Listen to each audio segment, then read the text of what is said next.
Warning, we tried really hard not to talk about Star Trek Picard. So if you're watching this before the premiere of Star Trek Picard has started, there's no spoilers for the show because we haven't seen the show itself. But we talk a lot about the trailers, the clips, the news, stuff surrounding Picard. So if you're not interested in hearing that kind of discussion, be warned. It's mixed in. All right. Everyone else who is here for it all, enjoy.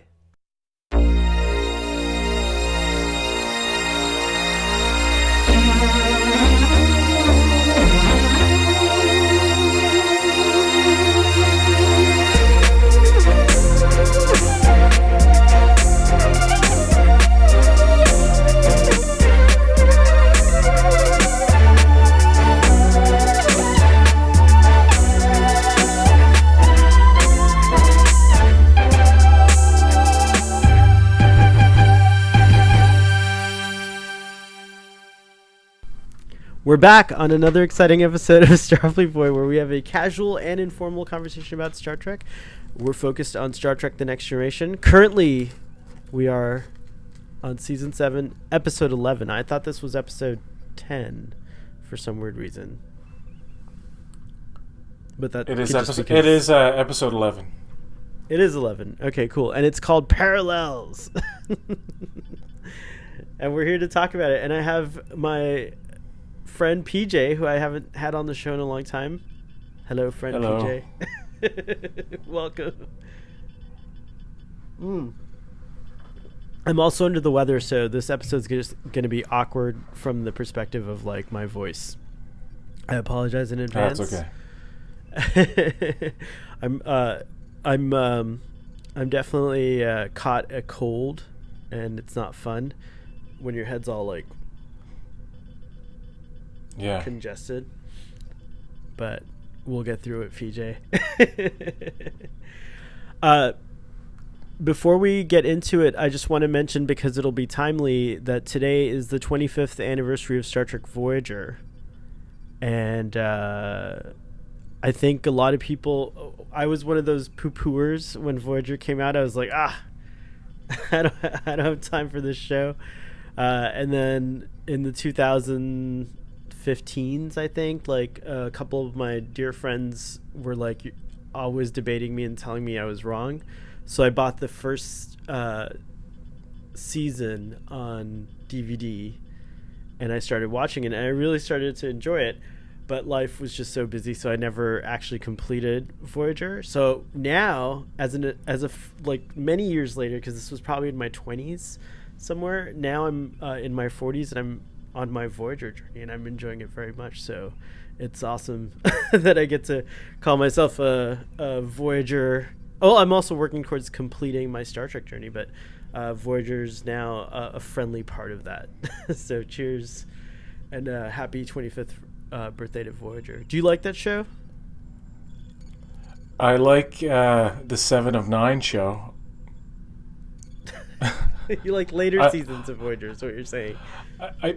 There's a character called Kes in Voyager, and it's just one of those things where she rubs me the wrong way to a degree where it almost ruins many of the early seasons.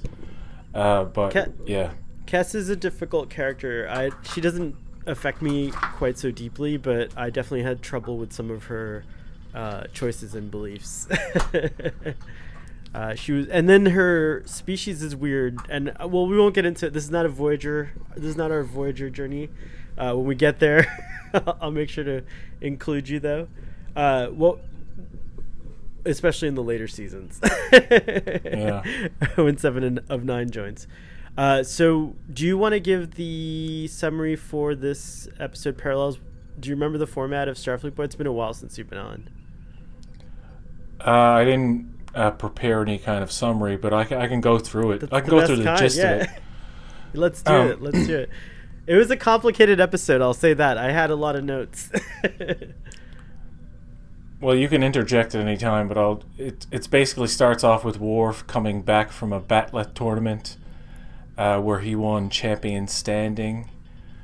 and when he goes back to the ship, there's a surprise birthday party, and he notices like the cake goes from chocolate to vanilla or something like that, and he notices subtle changes, and then he keeps noticing changes, and they become more and more apparent that he's shifting between parallel realities, and they find out that it's occurring when he's in proximity to Geordi, and yes, so Data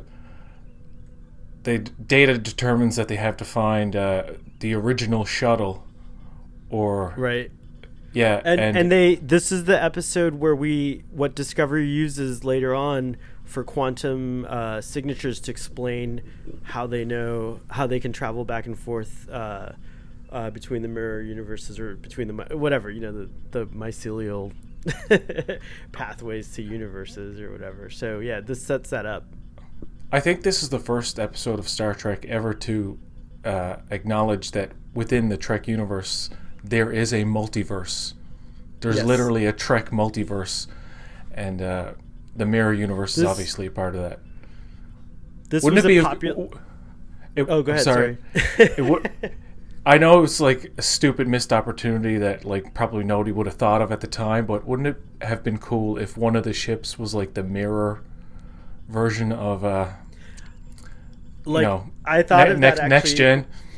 I actually totally thought about that, and I thought it was a shame. That was the missed opportunity of this episode, because they could have totally had one of those. It was cool how they the badges went to different configurations, and it had the cool. I have that one somewhere, and I was looking for it before this episode, but I couldn't find where I stowed it away.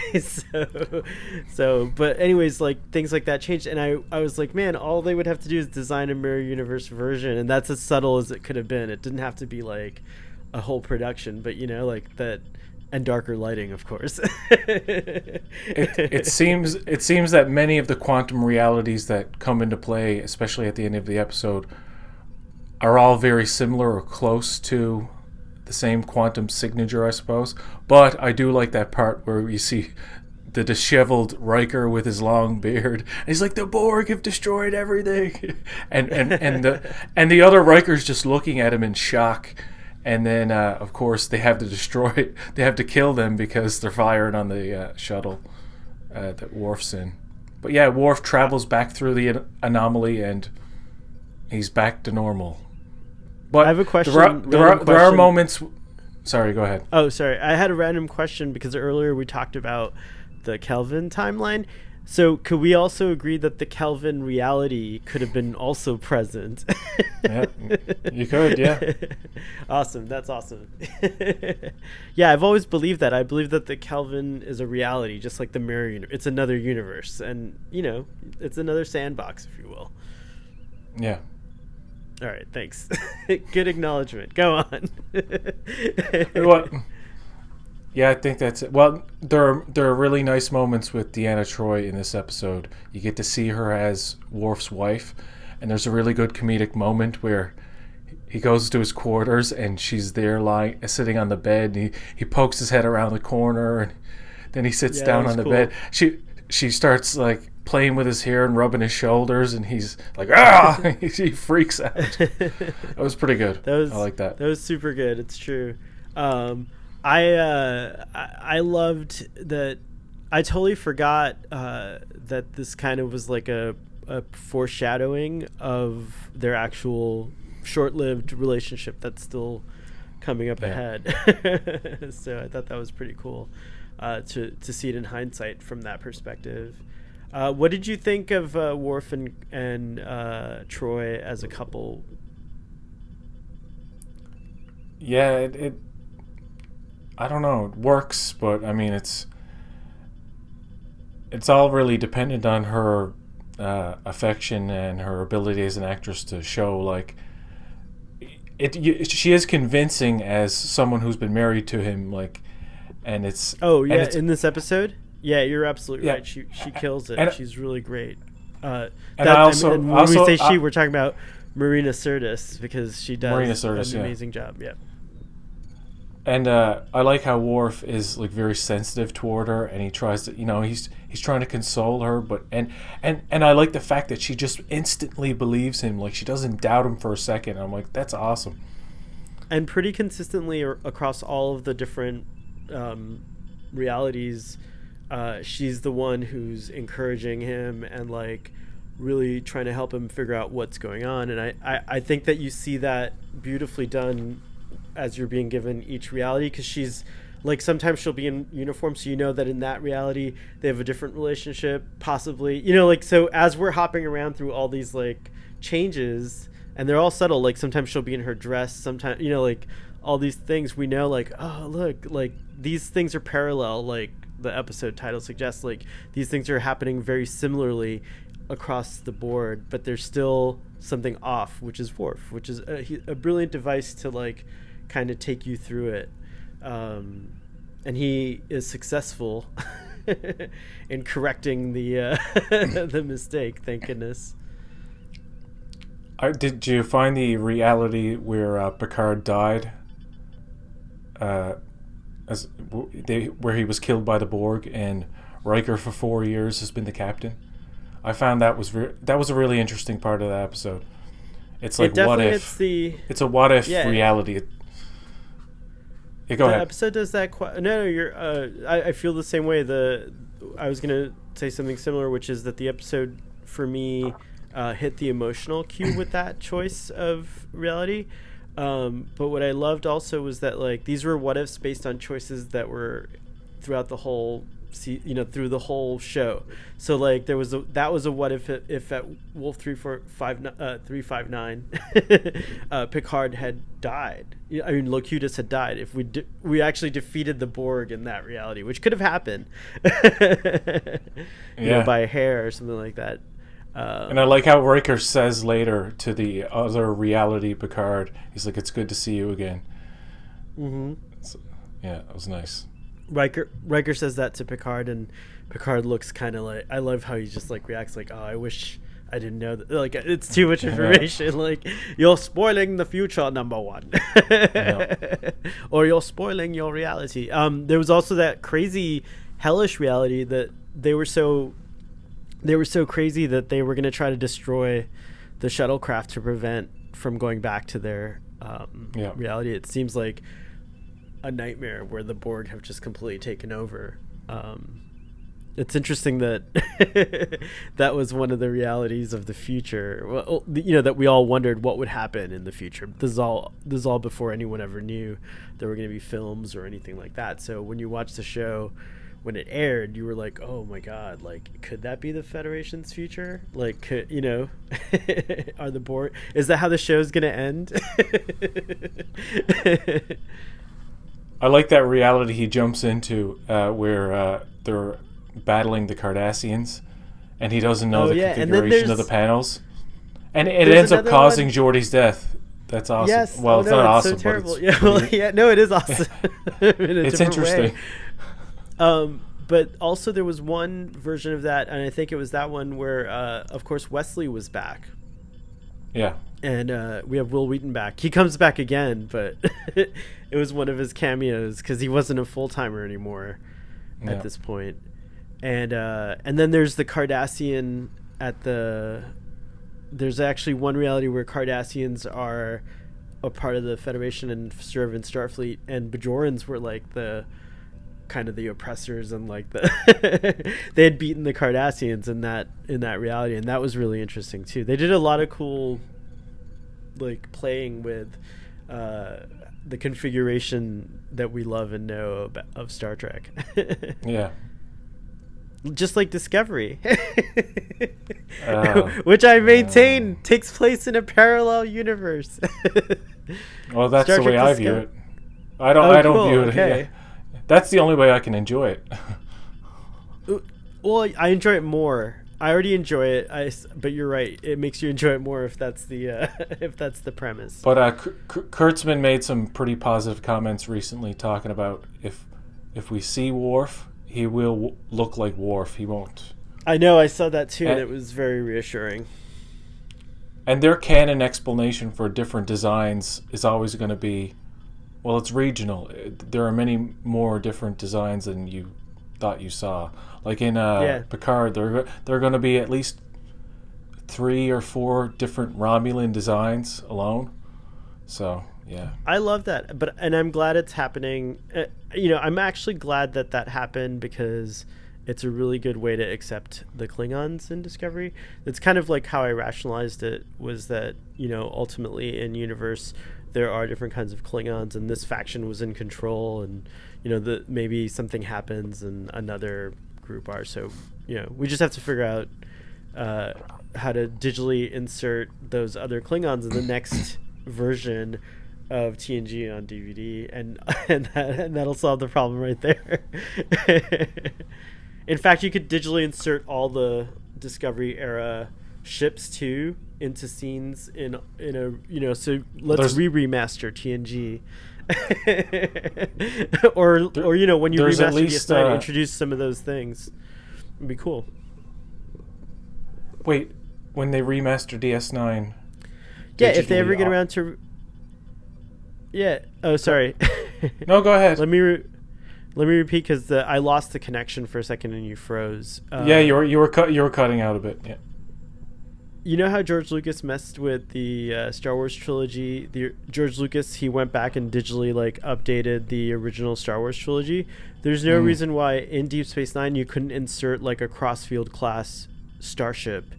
Oh no, God, no! At DS9, no, and just God. Why not? Hell no! Do you know how outrageous? Why not?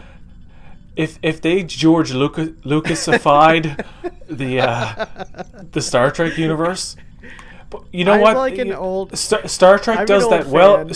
Star Trek can go back and add special effects, but they actually do it well. Like the remastering of TOS, where they completely CGI many scenes.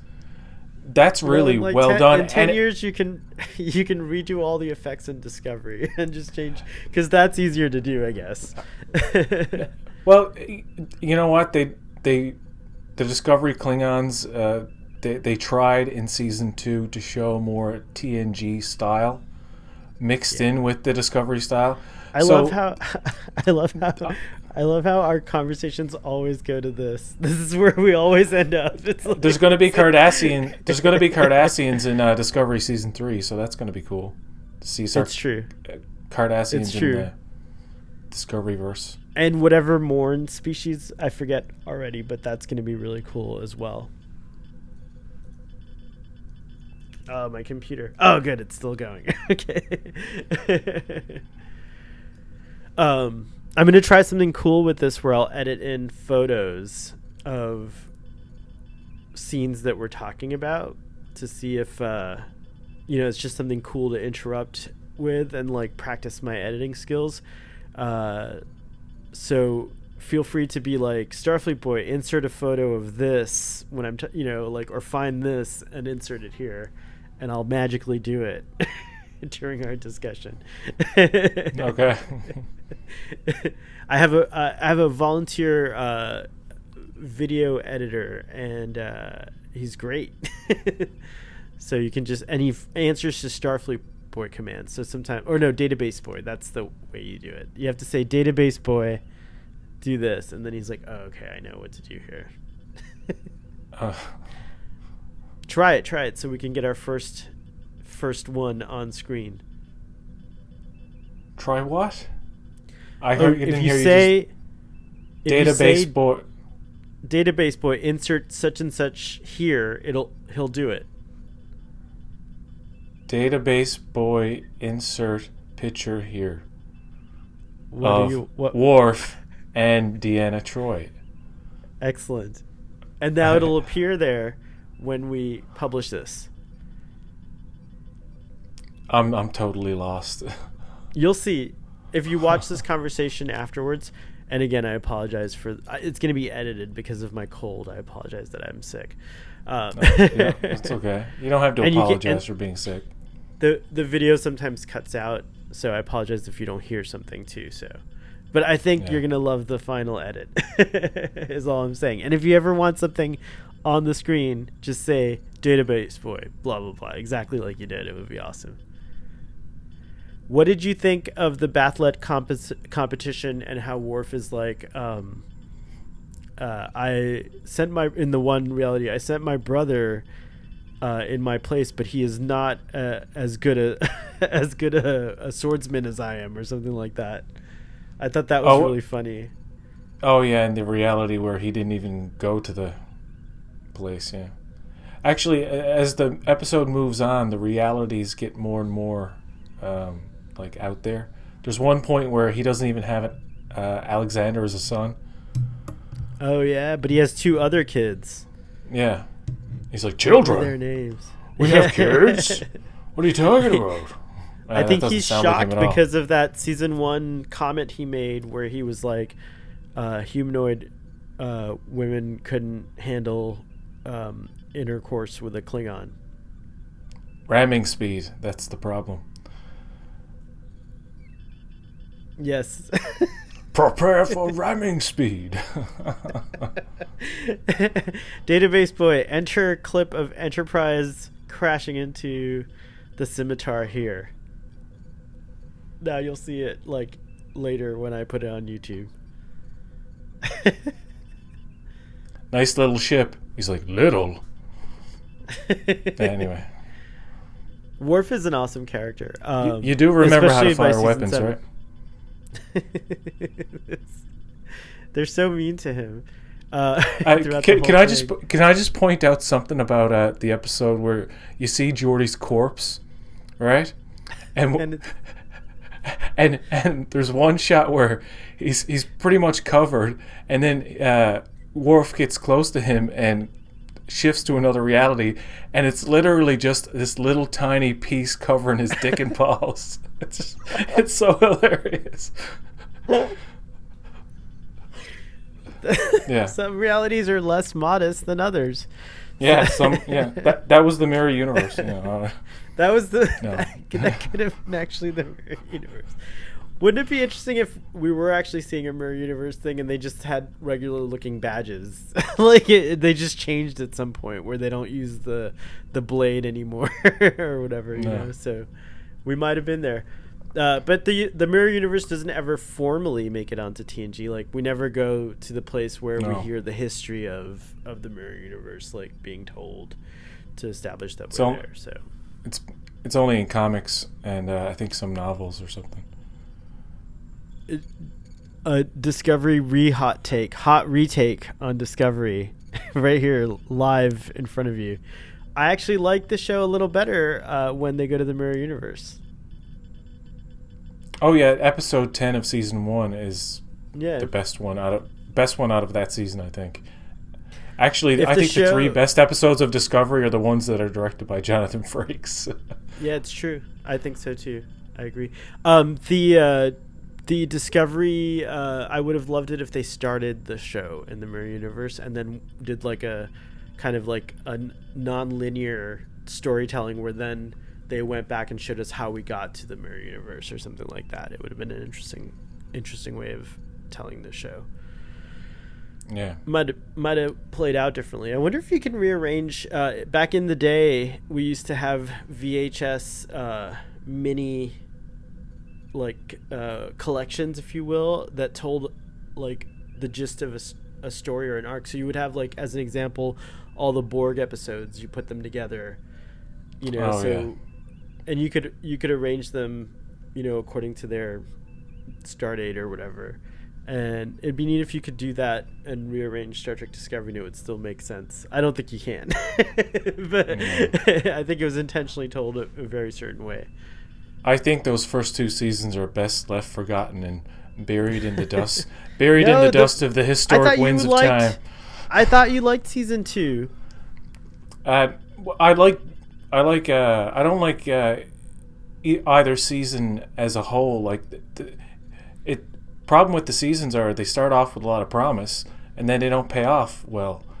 And as I actually retroactively now, I think season 1 is better than season 2 in terms of story, but visually and in terms of like, you know, Pike and certain things and Spock, season 2 has its advantages, but overall, I like episodes of Discovery as opposed to like the whole series.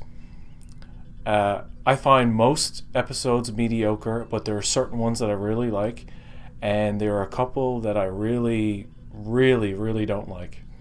So it's a hit and miss kind of show for me. But I think season 3 apparently might be good because they're talking about a season 4, which I didn't think was going to happen. So I don't know. I think they're going to go all the way to season 10. It's going to happen for Star Trek Discovery. I like it. I like it a lot. Originally, they had a 5-year plan. Transforming. Yeah. Oh, okay. I'm down to give them all 5 years. I like it. I love the characters a lot. It's very cool. I can imagine the right technology and special effects and all that in my brain and be satisfied. I'm like that guy in Star Trek, Stubbs Egg, who can imagine the baseball games in his head, just clearly. From I just Men in close Black my 3? eyes. No, Stubbs Egg. What are you talking about? Do you know Battlestar Galactica, PJ? I have no interest At all? At all in Battlestar Galactica. The old or the new. Why? What's wrong with it? Well, I tried to watch it and I nearly threw a bottle of liquor at the screen. So, no. Oh my gosh! What pissed you? No, what pissed you off? You know what's happening to me now. Well, I actually tried to watch it back in the day. I watched a couple episodes of the old one, a couple episodes of the new one with Edward James Olmos, and just doesn't do it for me. Same thing with The Expanse. I've tried a couple of times to watch that, and it's like, see, I have such little patience for anything. I'm becoming Larry David from Curb Your Enthusiasm. It's like, I don't got time for this. It's like everything I watch, I give it a very little chance. And if it's something like Star Trek, or if it's Wars or some kind of like franchise, Marvel or something like that, I will give it many more chances than I would anything else. But I find like a lot of shows, if the first or second episode doesn't get me, then I'm wasting my time because I may like it down the line, but if the first or second episode doesn't get me, I'm done. There's a new show out now called The Outsider with Stephen King, based on the Stephen King book. And it's a creepy show, and it's like first 2 episodes had me hooked. Ben Mendelsohn stars in it, directed by Jason Bateman. It's fantastic. What is it called? The Outsider. The Outsider. All right. Well, I think it's so fascinating because most of my friends are baffled by why I like Star Trek Discovery so much. In fact, I'm starting to love it. And you certified that for me because I'm like, you have such good taste in television, it seems, but you don't see the same beauty I do in the Discovery stuff. I understand why people like it, and I don't knock anybody for liking it. And the fact that there are a lot of people that love it is the reason it's surviving as long as it has, considering all the backlash. And let's face it, there was a lot of. Well, I wasn't always on board, so I know that I was definitely on a bandwagon of like, what the F is this? Like, why are they doing this? I fell into all that stuff, and at the end of the day, like, I'm really enjoying the story. I know it sounds so cheesy, but it's like the story is overpowering all the bad decisions on the production side, because it's like a really compelling story. I think Michael and Spock, and like, like having this like, mysterious sibling, and all, just the way it ties into the things that I really do love about Star Trek are really strong, including like, despite the way they look, the Klingon story is pretty compelling at the end of the day, in my mind, when it comes to like L'Rell, and like how, I know it's over the top and operatic when she's like, I am the mother of Klingons or whatever, but again, I mean, like, I feel like I'm always trying to convince you, and I apologize No, if I do that. I have the unpopular opinion of actually defending Michael Burnham and liking her character, but yeah. Nice. I have problems with some of the things they do with her character, but Sonequa Martin Green does an excellent job with what she's given, and like the emotional range she has to show is like pretty intense, and she has great chemistry with Ethan Peck. Is that his name? Ethan Peck? As Spock. Who I think is the best. I think he's the best Spock after Leonard Nimoy. I think he's number 2 in my book, and I'm sorry, Zachary Quinto. I think you're great, but that would put you at number 3. And I think there's only been 3 Spocks, right? Other than the Genesis Spocks, which had very small speaking roles, but like those were all different actors who played Spock too. There are 3 like adult Spocks who have played significant roles, like major Spocks, like main character, like main role. No Spocks. Baby Spocks or mini Spocks. Yeah. Well, it's true. What's your can I hear your Spock ranking, your actor ranking for Spock? Well, Leonard Nimoy is number 1. Zachary Quinto is number 2, and Ethan Peck is number 3. Haven't seen enough of Ethan Peck as Spock to.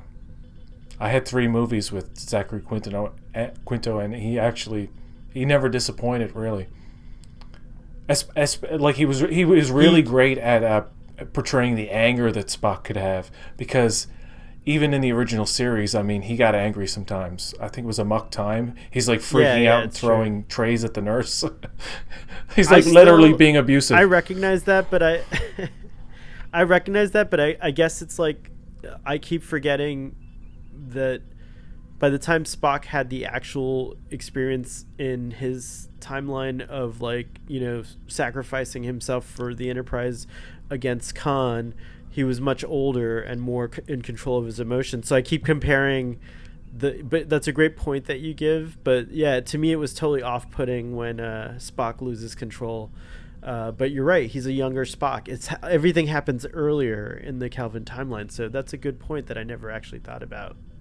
Yeah, and the fact is that older Spock told Kirk exactly what would piss him off, and of course, if you know how to push somebody's buttons, especially after your mother died, my God, like what full-blooded Vulcan wouldn't snap, let alone half-human? It's a different Spock. I forget that. I keep forgetting. I keep trying to, but that's a good point. And as far as like the looks go, Zachary Quinto definitely looks like Spock. He nails it, especially his like facial performances and things like that. He's got him down. In terms of the actor who looks the most like Nimoy, it's definitely Quinto. Ethan Peck doesn't look anything like Leonard Nimoy. He embodies this. He embodies the spirit of it, but I wouldn't say he doesn't look anything like Leonard Nimoy. There are some angles that they capture him from that like where I'm just like, oh yeah, like I could see that being Spock, but I don't know. I agree that Rebecca Romijn looks nothing like he wins on the Rebecca Romijn looks nothing like Majel Barrett, so it doesn't really matter. But the fact that they actually cast Anson Mount, which I was like calling for a long time before they did it. And a lot of people were too. Not to be fair, I'm not saying. Oh, you froze. Hello. You froze. Can you? Oh, okay. You're back. I'm back. What were you saying about Anson Mount? Anson Mount. I'm glad they cast him because not only is he a really good actor, the fact that he actually looks like the original Pike more than Bruce Greenwood did in the Kelvin verse. Anyway, we were talking about Worf, the Worf episode, weren't we? we do what we always do. Starfleet Boy is a casual and informal conversation, PJ, as you know. So, at the end of the day, like our true kind of diehard Starfleet Boy audience doesn't mind. They just turn it off when they get bored, come back to it later, if at all. I can't believe you had. It's very. I can't believe you had Gates McFadden watching your stuff. She might be watching this episode. If you knew, I can't guarantee it, but if you knew Gates McFadden was watching this episode, what would you like to say to her? I would say, "Hey, how are you? Hope all is well. Live long and prosper." And she would be like, "You're so cool and sexy." And I would be like, "Thank you, thank you very much." You can go to Cameo and get a Gates McFadden cameo for yourself, or maybe someone will get it for you. Oh no, I don't care about celebrities. I met Kirsten Dunst one time, and I was just like, "Hey," I walked away. To be honest, I was actually nervous. I was gonna like ask her something, but I was like, "Nah, I'll just say hi and walk away." I was like, "This was the year 2000, cool. So 20 years ago this happened." Had she done Interview with the Vampire yet?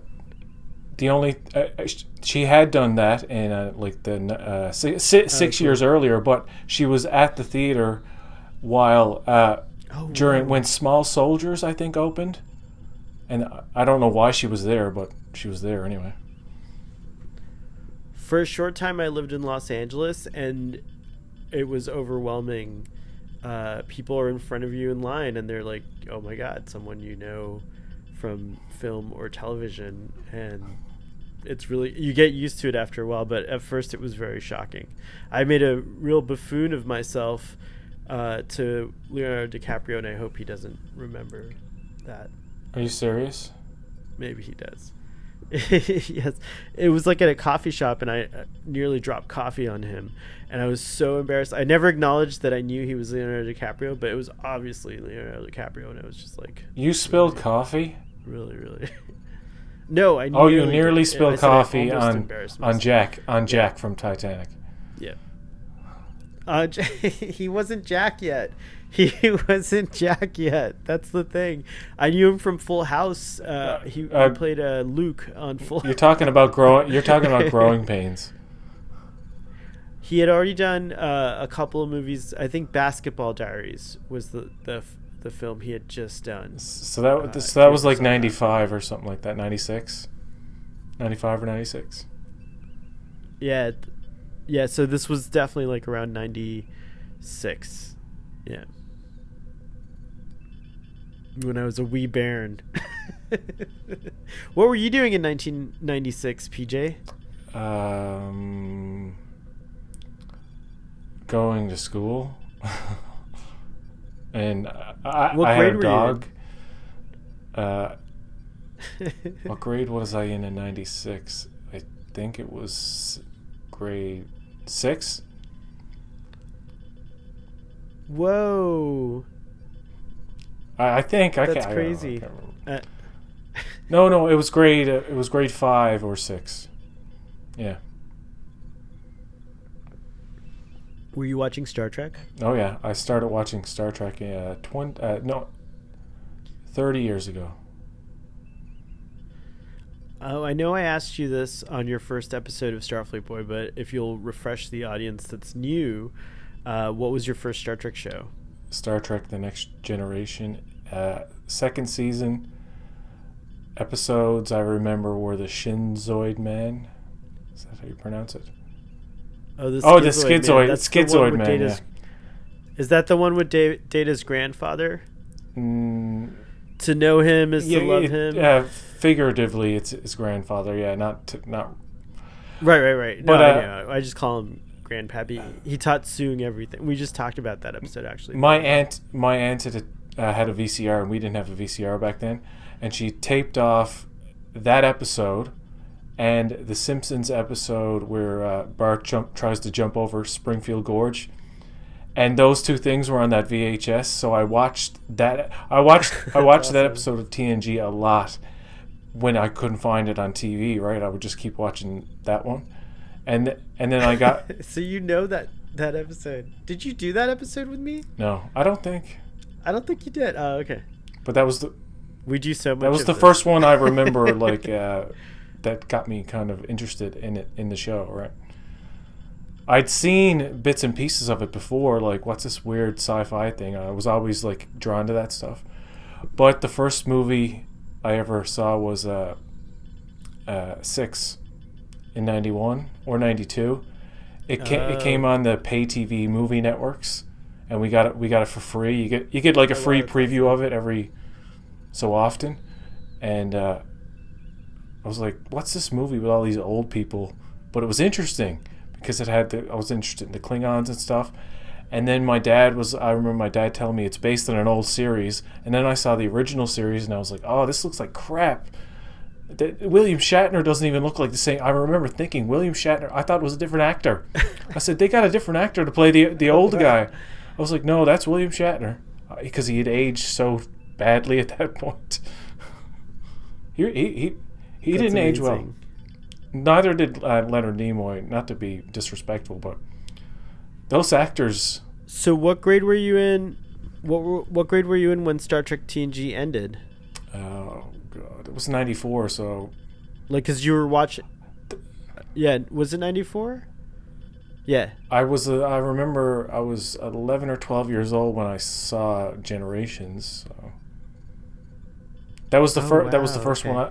First film I saw in theaters was Star Trek was Generations. So. That's so cool. Were you watching it live, like this when season 7 aired? Like, did you watch every episode on TV, or did you see it? See, the way it worked, the original station that aired, we only had like 10 channels back then, 13 channels or something like that, and something like that. The second season was airing in 89 and 90, while I think the third season was on somewhere else that we weren't getting. So what it was, I watched the second season over and over again. Not over and over, like a million times or anything, but that was the only thing I had access to. And then when we got more channels, like CBS came in later, they would show daily, and then other channels started showing Star Trek daily, so I watched it daily, like seasons 3 and 4. And then I think by the time 4 rolled around, I was watching it live on CBS, so, or whichever channel it was on. But I used to tell my parents before I got my own TV, I was like, it's coming on tonight, new episode, I gotta watch it. And sometimes I would force my parents to watch it, like Frame of Mind. I forced them to watch. My dad wanted to watch some kind of game or something. He was really pissed off, but he was like, okay, I'll watch it. But yeah, we had a similar battle that went on in our home, but fortunately my dad always he liked Star Trek a lot, so he would always kind of go, okay, well, I'll go listen on my radio, and then he'd kind of watch both at the same time. I don't think he got any value out of it, but it was like a really weird thing. But we had a similar battle for other shows that he deemed less important. When there was a game on, there was no way that I would get to watch it. Which is, or like an important game. If Star Trek ever interfered with when it was airing, though, I remember there would be hiatuses that they would go on for like the Super Bowl or things like that. Like, it was interesting, like Star Trek never competed in syndication, at least TNG didn't, as far as I could remember. In my local radio, like local TV market, they would always hold off and air episodes like after major events, like the Oscars too. I think was like a time when you didn't see a Star Trek episode, so it got scattered about. I remember I started watching Deep Space Nine religiously every week, every time a new episode was on, when Worf showed up. And then I realized, oh wait, everything else is good about it too. And then years later I watched the whole thing, and I think it's the best one out of them all. Hands down. Like, no contest. I cannot argue with that. Objectively speaking, Deep Space Nine is just probably the best Star Trek. Like, there's no real argument. It's probably not the. I don't always look at it objectively. It's probably not the best in terms of core Star Trek, as in exploration, going to different worlds, but in terms of how well it was made and how they were able to thread all of these different characters and story threads together in a sensible way. And people don't realize how much Deep Space Nine contributed to the world building of Star Trek. It set the foundation for many, many things, and it set the standard for how you should tell Star Trek in a serialized format. And Discovery, the guys who make Discovery, they haven't quite mastered that, but I gotta say, Picard looks pretty good. Did you see that extended clip of Picard where he's on his vineyard with the dog? Yeah, I'm already in love. Like, I already have. It looks so good. It looks like Downton Abbey about it. Yeah, but wait, Hold on. Oh no, we're always spoilery, so that's okay. I was gonna stop you, but no, yeah, if you haven't seen this clip, and if you don't, I'm gonna put a spoiler thing in the in the thing. But that clip put me into like complete state of joy, like when I was watching it. I watched it like probably. I think it contributed to me getting healthier today. Like I couldn't believe how I wasn't feeling good. I couldn't believe how beautifully it was filmed. Like it was almost like seeing the Downton Abbey movie again. Like it kind of looked like back in the olden days and shit. It's so true. Great analogy. It's cool to see this episode. Tying it back to this episode, PJ. It's cool to see this episode and imagine. As I already know, we're so close to the end of TNG here. If you've seen all of Star Trek: The Next Generation, there's so much history, and in DS9, as you said, like DS9, made huge strides, and Voyager now, I'm sure audiences who made it to 7 of 9 and beyond, who are like gonna watch Picard are gonna love seeing 7 of 9. And I don't even know her that well, and I love that character, so I'm very excited about it. I admit that like I always thought it was a little over the top that the women of Star Trek had to wear these like very form-fitting jumpsuits, like basically, and I'm glad that she's kind of now in these like kind of reasonable looking war fatigues, even though it makes sense from a science fiction point of view that like a spacesuit would be form-fitting. It's just too distracting in my opinion. So I'm glad she doesn't wear the spacesuit anymore. I'm glad none of them wear the spacesuit anymore. The costumes in the show are actually really, really good. Her outfit is it looks futuristic, but it looks modern, but it looks like something you would want to go and wear today. It just looks like a bathing suit to me. When I see it, I'm like, she's prancing around in a bathing suit. What are you I'm talking about 7 of 9 in Picard. I'm saying the costumes the costumes in Picard look like clothes you'd want to wear. No, they look amazing. That if you went out and wore, people would be like, "Oh, where'd you get that? That looks expensive." Like it looks very fashionable, but it also looks futuristic. And I like her jacket, and I like the way. Can we talk about the fact that it's spoilers for Picard, so never mind. No, but it's okay. It's going to be in the description. Yeah, okay. It'll be on the tweet. It'll just say spoilers. Well, she's a little pissed off. She's a little pissed off at the Federation. So she's not. Yeah, I saw that interview that there was something like that from Jerry Ryan herself, and I want to definitely say that like the outfit Picard's wearing is like one that I will own. Like not like that exact outfit, but I feel like I love wearing that style of hat. I actually have one. I should have worn it if I knew we were going to talk about Picard. I would have totally worn it. But then like just a nice coat and like just like a simple coat, boots, that sweater underneath. He looks great. He looks amazing in the episode. And number 1, super awesome already. He's a hunter. Oh, an assassin. I bet you someone tries to assassinate Picard, number 1 goes straight for their throat. Just like completely destroys them. It's going to be sad.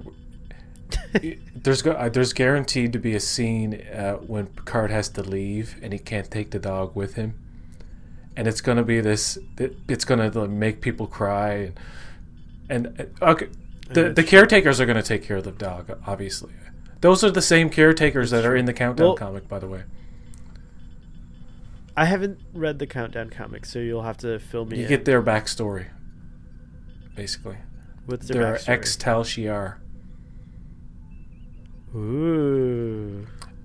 That's who I want as my caretakers when I'm a little older. They're portraying the way they're portraying Starfleet in this new Picard series is that they're basically failing at their job. They're not being the best that they could be. They're not as reliable as they used to. And 7 is part of a group that tries to keep order. They're like the anti-Section 31, basically. They're out to do good, and they're called the Something Rangers. And She's not the biggest fan of Picard either. She's not. She believes he hasn't done enough either, and I think her attitude toward him is like the fact that he retired is like. All right, I have to stop you. It's too much information. I can't process all this. No. Okay, go on. Sorry, but don't. You don't know. Do you know anything? More. Like, do you know anything about the 3 episodes people saw? Don't tell me, but just say actually, yes or no. I haven't seen anything, but apparently the people who did see it they're not supposed to say anything. Oh, good. But you haven't, so you don't know. So you're in the same spot as me. You've only seen what's been publicly available so far. I've seen the clip. I've heard Jerry Ryan talk about the 7 of 9 thing. I don't want to know any more. I don't want to know any more beyond that.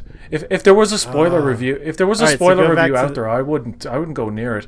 I don't mind being spoiled for a lot of things. I will intentionally like spoil myself right before a movie. Gotcha. Not Picard. I don't want too much information, so I'm not going to say anything else. But can I ask you, are you hype about it based on what you've seen and read? I just said I wasn't going to say anything else. No, I'm joking. Yeah, I'm very hype. Yeah. I mean, it's like I'm going to have an anxiety attack waiting for this friggin' show to come out. I can totally relate to that. It's like a very relatable It's feeling. like when you were a kid and you knew you were getting something big for Christmas, and the days seem like weeks, and you're just like, God, it's. I mean, look at us. We can't even concentrate on the TNG episode we're supposed to talk about. We're so excited. We were talking about TNG episodes? What are you talking? Yes, we were. We were talking about parallels. What? And we were saying how awesome. We should get back to it because I got about 20 minutes. I got about 10 minutes of life left on my phone. Oh, all right. This is a great time to wrap it up. Is there anything else about the episode itself you want to point out before we rate the episode? Yeah, I like the fact that it's basically Worf in a Twilight Zone episode. It's a Twilight Zone-y episode of Star Trek, which I always love. All right, I'm gonna give the episode a 9. I really like this episode a lot. We didn't even get into in our discussion, but I wanted to talk about like how it was totally showcasing a scientific theory that was emerging in more popular circles among the scientific community about the multiverse, and you touched on it in your summary. So the multiverse in cinema is based on like the scientific concept of an actual multiverse, and it's neat to think about the multiverse. And you know, this episode presented in a Twilight Zone fashion, as you say so nicely, what it might be like to experience hopping throughout this multiverse, and it does a beautiful job, and there's a mystery at the heart of it, and interesting what if scenarios and all those things that amounts to a 9 for me. Yeah, I'd give it a 7. Seven's good. I mean, there are a lot of other TNG episodes that are a lot better, but this is a nice little. It's one of the better episodes of season 7, and I don't like a lot of season 7. All Good Things is fantastic, but I've heard that. I love season 7 a lot. It's one of my favorite seasons, if not my favorite season. And I remember though that was an unpopular opinion back then, and so once again I'm unpopular. Starfleet Boy is forever unpopular. PJ, you're freezing. I can't hear or see you. Did you freeze? You see me? Oh, his phone died. Oh God. PJ. Hello? Is gone. He can come back. He might come back. Let's see. I'm gonna chat him up. Frozen. On Skype. Your phone died. Oh no, he's not going to be there either. Oh no. Well, you got the ratings, audience. It was a 9 and a 7. So we're going to average that out to an 8. Anyways, it was wonderful to join you, PJ. I'm sorry.